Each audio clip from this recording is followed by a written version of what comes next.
बिस्मिल्लाहिर्रहमानिर्रहीम। अस्सलामु अलैकुम डियर स्टूडेंट्स। चैप्टर नंबर 7 हमने स्टार्ट किया था और आज हमारा जो चैप्टर नंबर 7 है वो ख़त्म हो रहा है लेक्चर नंबर 8 में। और जो आज हमारा लास्ट टॉपिक है वो last topic is geometric isomerism. और बोर्ड के पॉइंट ऑफ व्यू से इस चैप्टर का जो सबसे अहम लॉन्ग क्वेश्चन है डैट इज़ ज्योमेट्रिक आइसोमेरिज्म। तो स्टूडेंट्स, मैं स्कूल के ऑफिस में इस वक्त ये लेक्चर रिकॉर्ड कर रहा हूँ, तो बाहर से जो है वो थोड़ी सी ट्रैफिक का शोर आता है। मैं कोशिश करूँगा कि वो ना ही हो। तो बहरहाल आप फिर भी हैंड फ्री यूज़ किया करें लेक्चर को सुनने के लिए, वो ज़्यादा फ़ायदेमंद है। ज़्यादा देर जो है वो डायरेक्ट जो है आवाज़ को, किसी वक्त आवाज़ कम हो जाती है, ज़्यादा हो जाती है, उसके भी इश्यूज़ होते हैं। तो हैंड फ्री हो तो हर वक्त मोबाइल भी सीधा हाथ में रखना नहीं पड़ेगा। तो शुरू करते हैं, हम अपने टॉपिक की तरफ जाते हैं। तो देखते हैं हम ज्योमेट्रिक आइसोमेरिज्म क्या होती है। स्टूडेंट, इसका नाम ज्योमेट्रिक आइसोमेरिज्म इसलिए रखा गया है कि कंपाउंड्स का मॉलिक्यूलर फार्मूला तो सेम होना है आइसोमेरिज्म में, ये हमें पता है। अब यहाँ पर स्ट्रक्चर तो डिफरेंट होते हैं, लेकिन स्ट्रक्चर के साथ ज्योमेट्री डिफरेंट होती है। जो ज्योमेट्री है वो क्या होती है, डिफरेंट हो जाती है। इसको हम सिस ट्रांस आइसोमेरिज्म भी कहते हैं। तो such compounds which possesses the same structural formula but differ with respect to the position of the identical groups in space. अब हम देखते हैं कि आइडेंटिकल ग्रुप्स क्या होते हैं, वो हम देखेंगे आगे, देखते हैं हम एग्जाम्पल में। तो in space are called cis trans isomers and the phenomenon is known as cis trans और ज्योमेट्रिक आइसोमेरिज्म। जो ज्योमेट्रिक आइसोमेरिज्म होती है, इसके अंदर क्या होता है कि मॉलिक्यूल्स का स्ट्रक्चरल फार्मूला भी सेम होता है और मॉलिक्यूलर फार्मूला भी क्या होता है, सेम होता है। लेकिन जो आइडेंटिकल ग्रुप्स होते हैं, जैसे मिथाइल ग्रुप होता है, हाइड्रोजन ग्रुप होता है, ये जो ग्रुप्स होते हैं, ethyl group, iodide group, chloride group, ये जो ग्रुप्स होते हैं, इनकी जो पोजीशन होती है वो दो कंपाउंड्स में वेरी कर रही होती है। पोजीशन चेंज होने की वजह से स्पेस के अंदर क्या होता है कि ये डिफरेंट स्ट्रक्चर्स बन जाते हैं हमारे पास। तो हम फिर क्या कहते हैं कि इन कंपाउंड्स का, ये जो कंपाउंड्स हैं ये क्या शो करते हैं हमारे पास, ज्योमेट्रिक आइसोमेरिज्म। तो सिस का मतलब क्या है और ट्रांस का मतलब क्या है, ये हम देखते हैं। In cis form the similar groups lie on the same side of the double bond. जो सिमिलर ग्रुप्स होते हैं वो डबल बॉन्ड की एक साइड पे पाए जाते हैं, जबकि ट्रांस फॉर्म में क्या होता है कि similar groups lie on the opposite side of the double bond. ये हम एग्जांपल देखते हैं, पहले हम एग्जांपल देखते हैं फिर हम आते हैं इसकी तरफ। ये हमारे पास स्टूडेंट्स 2 ब्यूटीन है, ये 2 ब्यूटीन है हमारे पास। ये आप देख रहे हैं सिस, इसकी जो फॉर्म है सिस फॉर्म में, ये सिस फॉर्म है। सिस फॉर्म में जो आइडेंटिकल ग्रुप्स हैं एच एच, यहाँ हम मिथाइल को देख लें तो ये डबल बॉन्ड की एक ही साइड पर हैं, एक साइड पर है। और जो ट्रांस है, ट्रांस में देखें अब चेंज क्या आया है। हम क्यों कह रहे थे कि आइडेंटिकल ग्रुप्स सेम डिफरेंट हो जाते हैं उनकी पोजीशन स्पेस में। अब ये हम देखते हैं तो ये देखें स्टूडेंट्स, अब ये ऑपोजिट साइड पे है, डबल बॉन्ड की ऑपोजिट। अगर सिमिलर ग्रुप्स जो हैं वो डबल बॉन्ड की ऑपोजिट साइड पे हों तो इन्हें हम क्या कहते हैं, ट्रांस आइसोमर्स कहते हैं। जबकि जो हमारे पास सिस होते हैं उसमें आइडेंटिकल ग्रुप्स क्या होते हैं, वो ऑन द सेम साइड होते हैं डबल बॉन्ड के। तो हम वापस चलते हैं अपने टॉपिक की तरफ। तो सिस में हमने देखा कि similar groups lie on the same side of the double bond, while in trans form the similar groups lie on the opposite side of the double bond। यहाँ पर स्टूडेंट ये बड़ा अहम शॉर्ट क्वेश्चन भी आता है कि कंडीशन क्या है किसी एक कंपाउंड के लिए कि वो ज्योमेट्रिक आइसोमेरिज्म शो करे। तो बड़ा अहम इसका जो सवाल है और बड़ा अहम इसका आंसर है, the necessary and sufficient condition for a compound to exhibit geometric isomerism is that the two groups attached to the same carbon must be different। Same carbon पर जो दो ग्रुप्स अटैच हैं वो क्या होने चाहिए, डिफरेंट होने चाहिए। जैसे ये हमारे पास एग्जांपल है, तो ये है सेम कार्बन स्टूडेंट्स, ये है सेम। इस सेम कार्बन पे ये जो दो ग्रुप्स लगे हुए हैं ये डिफरेंट है। अगर इधर भी हाइड्रोजन आ जाए, इधर भी हाइड्रोजन आ जाए, तो ये वाला compound cis trans isomerism show नहीं करेगा। ये बात आपने याद रखनी है कि अगर तो जो सेम कार्बन है, दोनों साइड पे से कोई भी सेम कार्बन, अगर उसके ऊपर जो ग्रुप्स हैं, दो ग्रुप्स अटैच हैं, वो सिमिलर हो गए, तो वो वाला कंपाउंड जो है वो सिस ट्रांस आइसोमेरिज्म शो नहीं करेगा। तो यहाँ पर हम 3 एग्जाम्पल दोबारा हम देखते हैं स्टूडेंट्स, क्योंकि ये बड़ा हम लोगों को है। सबसे पहले हमने देखा कि हम ज्योमेट्रिक आइसोमेरिज्म को सिस ट्रांस आइसोमेरिज्म भी कहते हैं। फिर हमने देखा कि ये ऐसे कंपाउंड जिनका स्ट्रक्चरल फार्मूला सेम होता है, मॉलिक्यूलर फार्मूला सेम होता है, लेकिन उनकी डिफरेंट क्या चीज़ होती है, डिफरेंट इस चीज़ का होता है कि वो जो आइडेंटिकल ग्रुप्स होते हैं वो स्पेस के अंदर डिफरेंट पोजीशन पे होते हैं। जैसे सिस में वो lie on the same side of the double bond, और ट्रांस में वो क्या थे, lie on the opposite sides of the double bond. तो such compound which possesses the same structural formula but differ with respect to the position of the identical groups in space are called cis trans isomers, and the phenomenon is known as cis trans or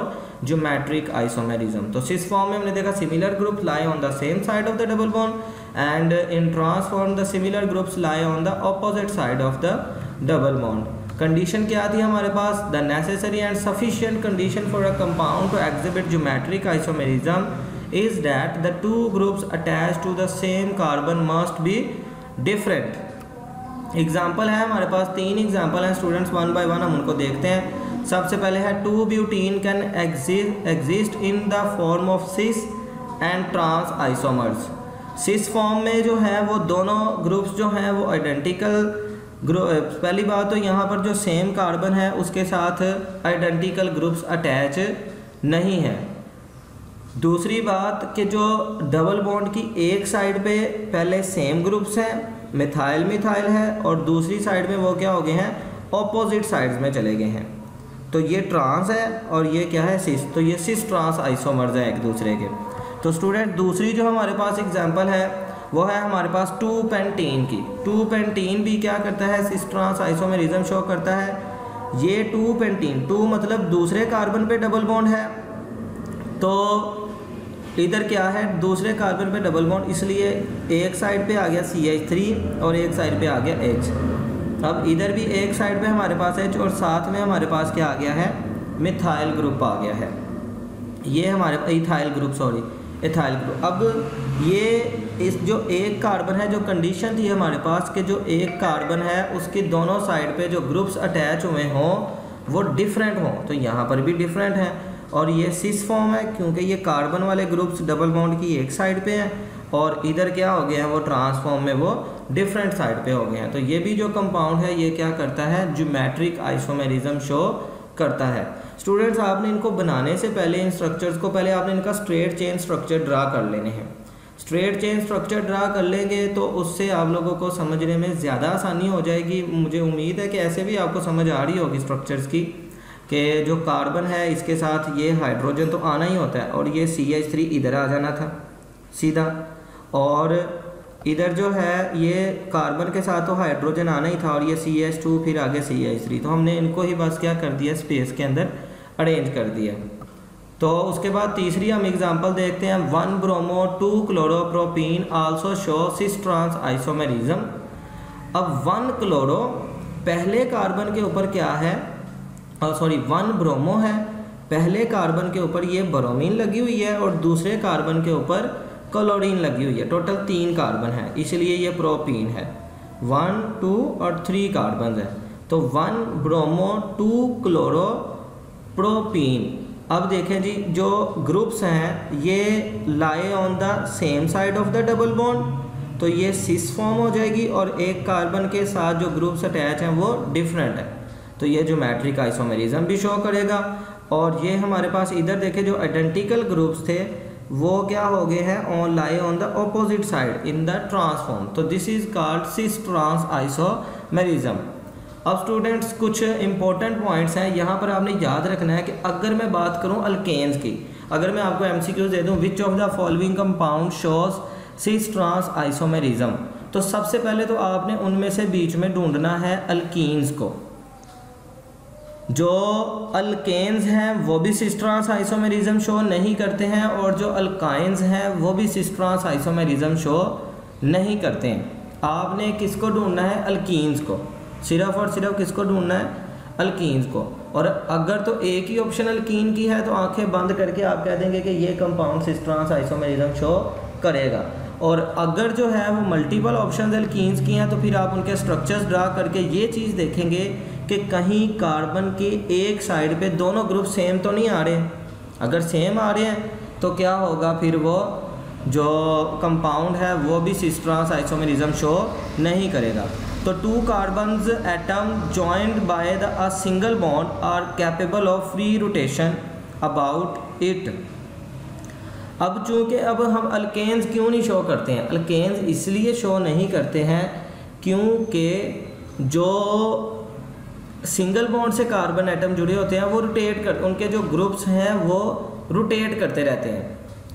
आगे आपको video भी दिखाई जाएगी, उसमें समझाया जाएगा कि कैसे ये रोटेट करते रहते हैं। लेकिन जब डबल बॉन्ड होता है तो डबल बॉन्ड में आपको पता है कि सिंगल बॉन्ड तो सिग्मा बॉन्ड है, जबकि जो दूसरा बॉन्ड होता है वो है पाई बॉन्ड। वो होते हैं डी लोकलाइज्ड इलेक्ट्रॉन्स होते हैं, वो डी लोकलाइज्ड होते हैं, अपनी जगह पे लोकलाइज्ड नहीं होते हैं, रुके हुए नहीं होते हैं। तो वो चूँकि डी लोकलाइज्ड होते हैं तो वो क्या करते हैं, अगर कोई ग्रुप मूव करके दूसरी साइड पे जाने लगता है तो वो उसको रिपेल कर देते हैं। वो बॉन्ड पेयर्स को क्या कर देते हैं? रिपेल कर देते हैं। हमने पढ़ा था लोन पेयर और बॉन्ड पेयर में रिपल्शन होती है, वो उसको क्या कर देते हैं? रिपेल कर देते हैं। However, when two carbon atoms are joined by a double bond, they cannot rotate freely. As a result, the relative positions of the various groups attached to these carbon atoms get fixed. तो क्या होता है कि जो relative position होती है various groups की, जो कार्बन एटम के साथ अटैच हुए होते हैं, फिक्स हो जाती है and give rise to cis trans isomerism. The rotation of two carbon atoms joined by a double bond could happen only. ये तभी होगी अगर हमने रोटेशन करवानी है, तो यही है पाई बॉन्ड ही रेजिस्ट कर रहा था ना, तो पाई बॉन्ड को तोड़ दिया जाए। Only if the pi bond breaks, this ordinary cost too much energy. इसके लिए इतनी ज़्यादा एनर्जी लगती है कि ज्योमेट्रिक आइसोमेरिज्म हम उसकी बना ही नहीं सकते हैं उसके आइसोमर्स। तो ये स्टूडेंट्स आपके पास एक वीडियो है जिसमें आपको समझाया जाएगा रोटेशन के बारे में। Just a quick video to explain why these two molecules of 1,2-dichloroethane are the same, but these two molecules of 1,2-dichloroethene are different. So to explain why these two are the same, we have to look at the nature of the carbon-carbon single bond.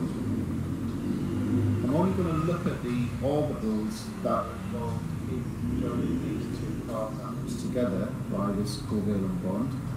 So we've got an orbital here, which is actually an sp3 hybrid orbital. One of these electrons in the pair belong to this carbon, and we've got exactly the same going on for the left-hand carbon as well. This is what we call a sigma bond, and in sigma bonds, it's the ends of the orbitals that overlap with each other. And because of this type of overlap, it kind of creates an axis by which the atoms can rotate. And so we have free rotation of these bonds. So I can very easily turn this molecule into the one on the left. And so because of the free rotation, these are the same.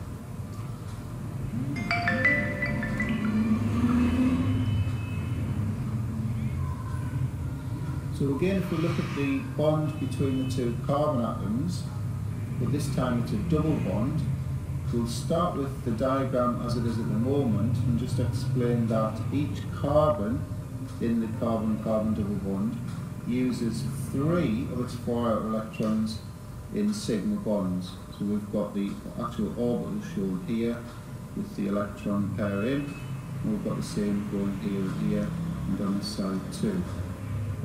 The 4th electron, however, is in a p orbital.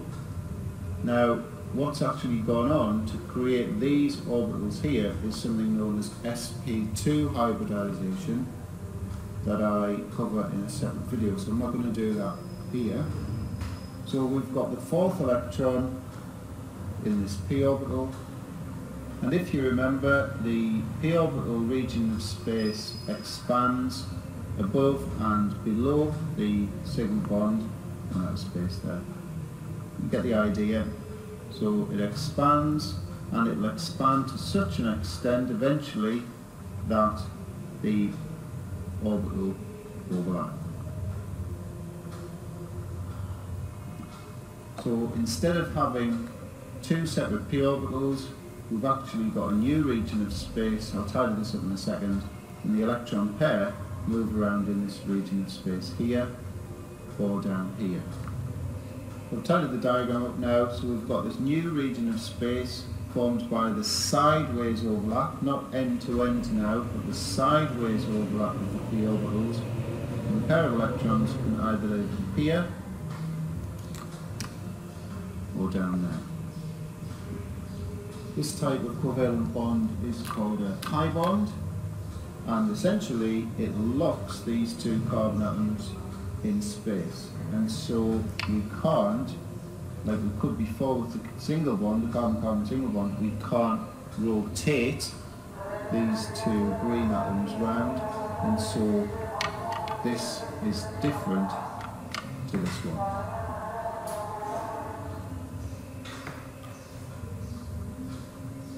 Ji students, यहाँ पर जो है आपको समझाया गया है कि कैसे डबल बॉन्ड में रोटेशन जो है उसको रोका जाता है, क्योंकि वो जो पाई बॉन्ड होता है वो फिक्स कर देता है कार्बन एटम्स को जो दोनों साइड पे होते हैं।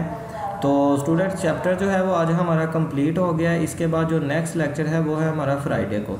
तो नेक्स्ट लेक्चर वाले दिन जो है वो आपको इसका एक 30 मार्क्स का टेस्ट भेजा जाएगा, वो आपने सॉल्व करके विदिन 2 आवर्स जो है वो मुझे सेंड करना है।